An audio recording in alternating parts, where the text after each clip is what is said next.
একটা পলিথিন, একেবারে খুব ছোট। এই যে আমি আবার এই চারার সাথে দেখাই, খুব ছোট্ট একটা পরিসরের গাছ। হ্যাঁ, আর পলিথিনটাও খুব ছোট, এই জন্য এই গাছগুলো একবারে হেলে দুলে। গাছ লাগান, দেশ বাঁচান, প্রকৃতির সৌন্দর্য বাড়ান। হ্যাঁ, এটা আমার কথা না, বিজ্ঞানের কথা। গাছও লাগান, প্রকৃতির সৌন্দর্য বাড়ান, অক্সিজেনের মাত্রা বাড়ান এবং নিজে বাঁচেন। আর এটা শুধু গাছ না, এটাকে যদি শুধু গাছ বলি তাহলে ভুল বলা হইব। এটা হচ্ছে মিষ্টি কুমড়া গাছ। কালো মিষ্টি কুমড়া গুলো আছে না, সেই মিষ্টি কুমড়া গাছ। আমি এর আগে ভিডিও বানাইছিলাম যে আমার এই টুইন টাওয়ারের ছাদে কি লাগাইলে প্রকৃতির সৌন্দর্য বাড়বে বা এই ছাদের সৌন্দর্য বাড়বে।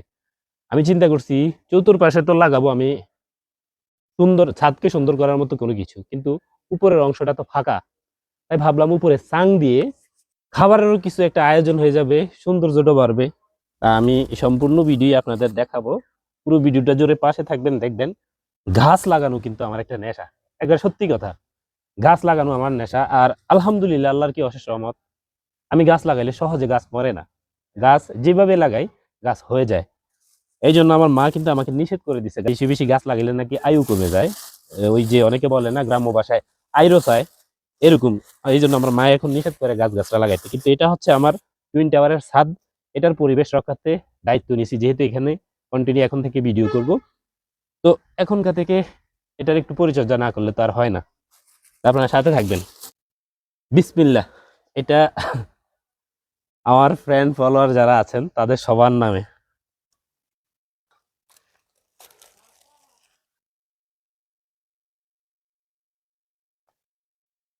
বিসমিল্লার শুরুর যেটা ছিল সেটা হচ্ছে আমার ফ্যান ফলোয়ারদের নামে, এবং দ্বিতীয়টা হচ্ছে আমার মা বাবার নামে।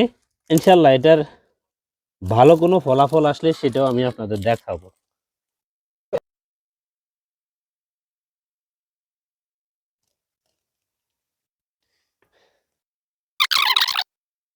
আলহামদুলিল্লাহ, এই হচ্ছে একটা মুরা, যেটা আমাদের গ্রাম্য ভাষায় বলে মুরা, তার মানে এক অংশের জায়গা শেষ।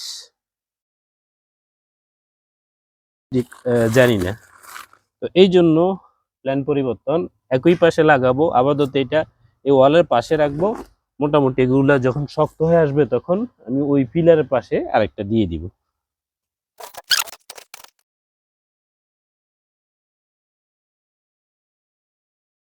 আপাতত যেহেতু গাছগুলো নিয়ে আসা হয়েছে, গাছগুলো মোটামুটি সতেজ হয়ে উঠা পর্যন্ত এই ছোট্ট বাকেটটাই রাখবো।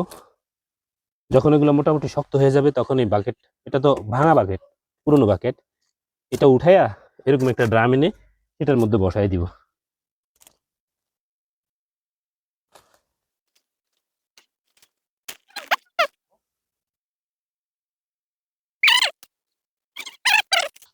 পুরাটাত গুলো একরকম হয় না পাশাপাশি, আর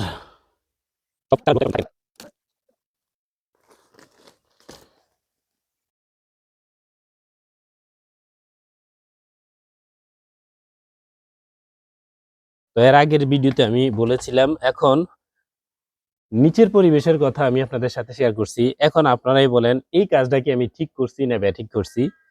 ছাদের মধ্যে আমি নিচের অংশ না হয় আপনাদের সাজেশন অনুযায়ী সাজাবো, উপরের অংশটা তো ফাঁকা থাকবে। এই যে উপরের অংশগুলা গুলা তো ফাঁকা থাকবে, সেগুলোর জন্য আমি এই যে মিষ্টি কুমড়ার চারা, সেই চারাগুলো আজকে আপাতত এই দুইটা ডামের মধ্যে লাগাইছি। এটার পরবর্তী আপডেট গুলো আমি আপনাদের দিব। এখন আসলে আমি কাজটা ঠিক করছি না ব্যাঠিক করছি সেটা কিন্তু আপনাদের কাছে আশা করি আপনারা কমেন্টের মাধ্যমে জানাবেন, বা আপনাদের সিদ্ধান্ত অনুযায়ী যদি মনে হয় এটা রং, আমি আপনারা যে সিদ্ধান্ত দিবেন সেই সিদ্ধান্ত অনুযায়ী বাকি কাজটাও করব। সুতরাং ভিডিওটা দেখবেন এবং শেয়ার করবেন, আর এই কাজটা ভালো করছি না খারাপ করছি সেটাও কমেন্টের মাধ্যমে জানাবেন।